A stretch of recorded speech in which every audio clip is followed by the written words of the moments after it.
To set up hotspot on Realme GT8 Pro, first of all, we'll need to launch our settings. Next step is to locate the Bluetooth mobile network right here. Click on it, then go for a personal hotspot.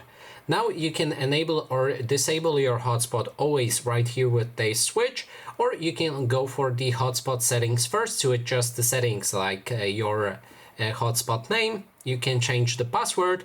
You can also manage the password with security options. Select none if you don't want any password, or go for any WAPA protocol if you want the password to be displayed right there.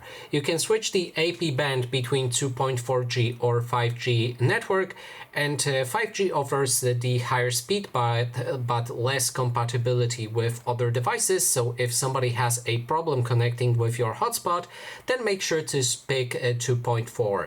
If you want 2.4, it offers more compatibility but less speed. Then there's the hide hotspot, which allows you to hide this hotspot so it can only be connected to manually, and you can also enable or disable Wi-Fi 6, which provides a faster connection by using the Wi-Fi 6 may not be found by older devices models, which means the compatibility problem as well. So if you have trouble connecting other devices with your hotspot, then make sure it's disabled. And that is basically everything. Thanks so much for watching, and if you like this video, please consider subscribing.